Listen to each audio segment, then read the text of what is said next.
소셜 컴퓨팅에서는 굉장히 중요한 이슈들입니다. 또 한 가지는 웹 사이언스라고 하는 영역이에요. 웹 사이언스는 우리가 잘 아는 팀 버너스-리 경, 이제 자기를 받았으니까요.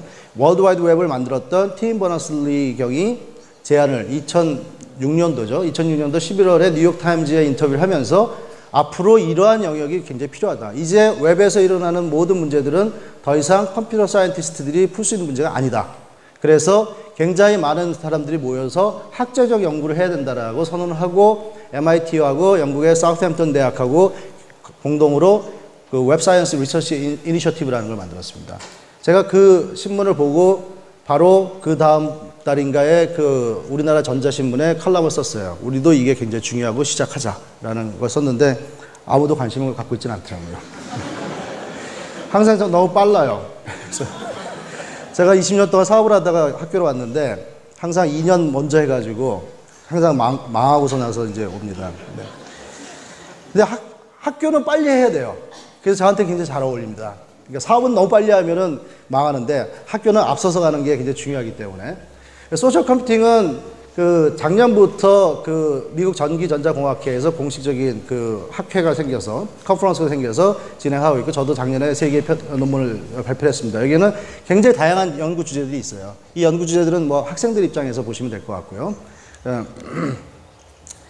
그 다음에 웹 사이언스라고 하는 거는 소셜 컴퓨팅과 좀 달리 소셜 컴퓨팅은 조금 더 컴퓨터 사이언스와 가깝게 있습니다. 하지만 굉장히 많은 그 사회학이라든가 심리학, 인류학 이런 것들을 이용합니다. 왜냐하면 제가 다른 데서 강의할 때 많이 사례를 드는 건데 그 로빈 덤바라고 하는 그 영국의 인류학자가 있는데 그 사람이 우리가 인지 능력을 갖고선 끊임없이 사람들의 상태와 관계를 유지할 수 있는 데에는 어떤 한계가 있다. 그것을 굉장히 많은 영장류와 우리의 과거 문화와 이런 것들을 갖고서 조사를 했어요. 그게 149점 얼마예요. 150이라는 숫자입니다.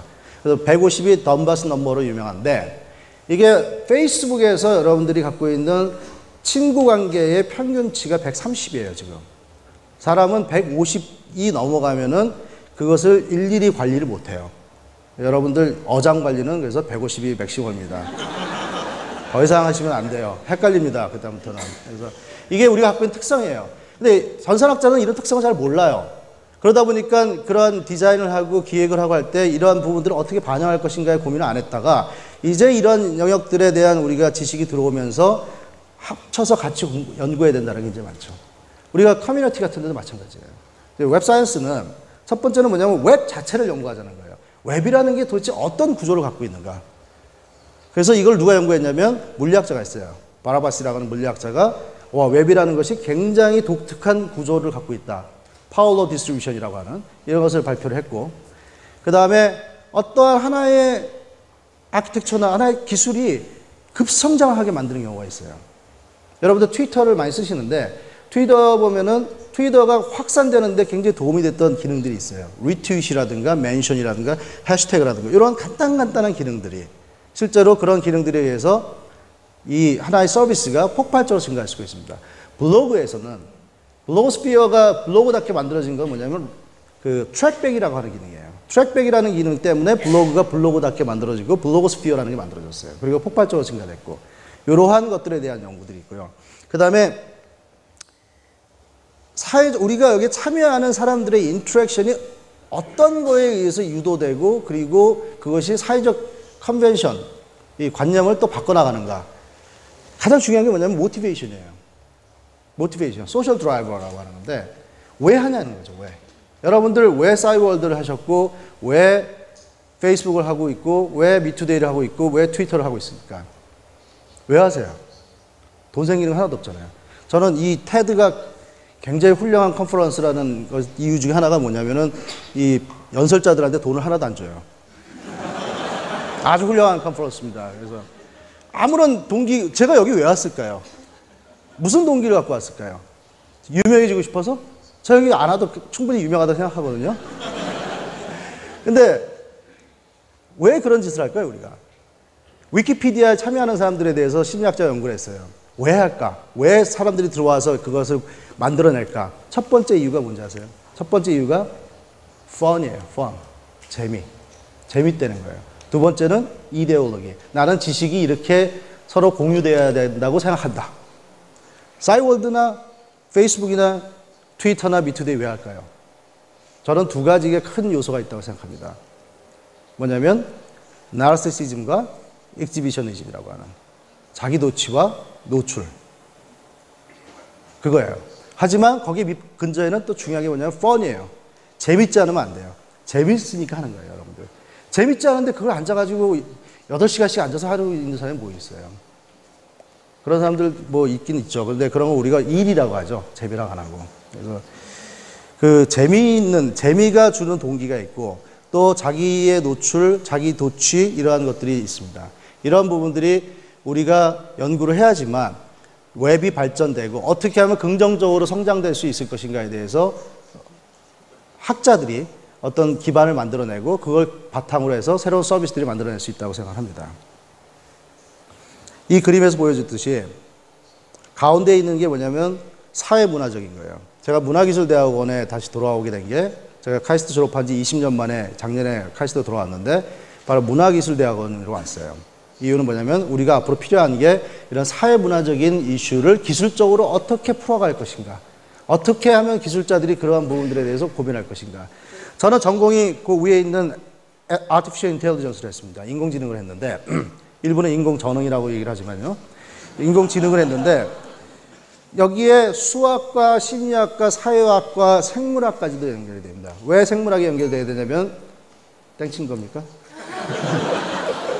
심리학, 바이올로지 왜 하냐면 동물들이 관찰을 하다 보면 왜 그러한 것들의 정보를 주고받고 또는 희생을 하고 또는 뭔가 그 서로 교환할 수 있는 익스체인지 할 수 있는 것 또는 시그널링이라는 게 있어요. 자기를 어떻게 돋보이게 하는 이런 연구들이 실제로 온라인상에서 우리의 사람들의 비헤이비어를 우리의 행위를 관찰하는 데 굉장히 도움이 됩니다. 또는 구조도 마찬가지고요. 법도 마찬가지고 여기 말하는 오른쪽에 있는 경제학도 마찬가지고요. 이런 연구가 필요한 거고요. 예를 들자면 검색도 여러분들이 제일 많이 쓰는 검색도 저는 가장 자존심이 상할 때가 제가 예를 들어서 6월 말에 파리를 가는데 페리스하고 검색을 했을 때 제가 검색하나 초등학생이 검색하나 구글의 검색이 똑같다는 거예요. 저를 초등학생과 동일한 위치에서 보고 있다는 게 저는 도저히 용납할 수가 없어요. 검색은 지금 이렇게 굉장히 엉성해요. 실제로. 내가 무슨 의도로 검색했는지 내 수준이 어떤 사람인지 전혀 상관도 안 하고 동일한 걸 줍니다. 네가 알아서 먹어라 이렇게. 말도 안 되는 거죠. 근데 앞으로는 우리가 어떤 검색을 해야 되냐면 제가 파리를 갈 때 제 주변에 있는 저랑 친한 사람들이 파리를 가서 묵었던 호텔이나 거기 가서 찍었던 사진이나 방문했던 레스토랑이라든가 어떤 여행지 이런 것들이 더 중요해요.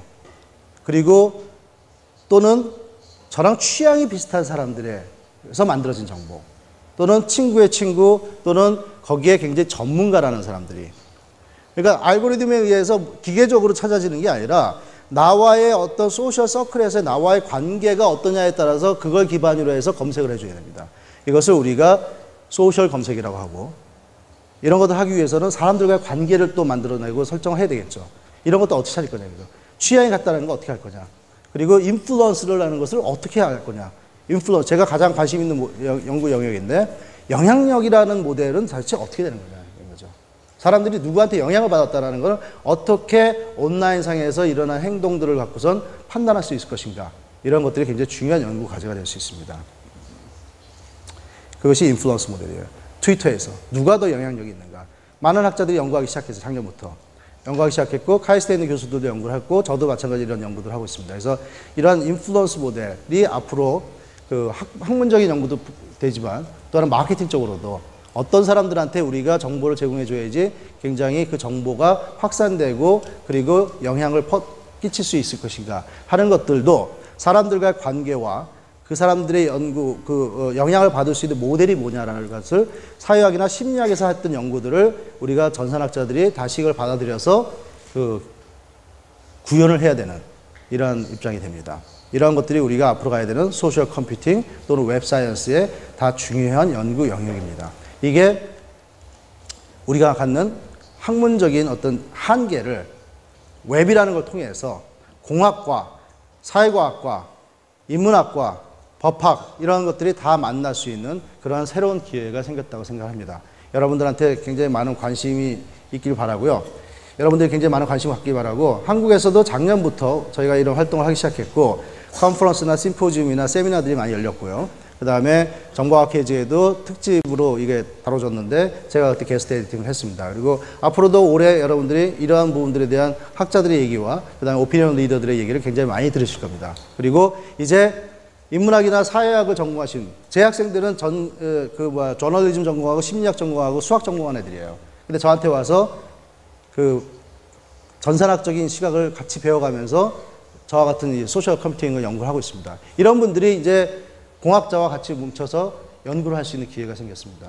그래서 여러분들이 우리가 뭐 애플이 인문학을 굉장히 중요하게 여긴다는데 그건 굉장히 사실이고요. 우리한테 굉장히 필요한 영역이 됩니다. 인문학적인 책도 많이 보셔야 되고요. 학생들은 그러한 것들이 공학자가 되더라도 그러한 시각을 종합적인 시각을 갖는 것이 굉장히 중요하다는 말씀을 드리고 싶었습니다.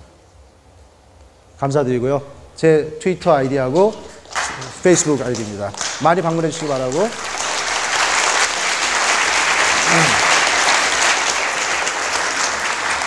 제 블로그 socialcomputing.tstory.com에 오시면은 제가 이렇게 썼던 얘기들 그리고 중요한 책들 그리고 여러분들과 나누고 싶은 얘기들이 많이 있습니다. 언제든지 오셔가지고 저 항상 온라인에서 만나시기 바라겠습니다. 네, 감사합니다. 다시 한번.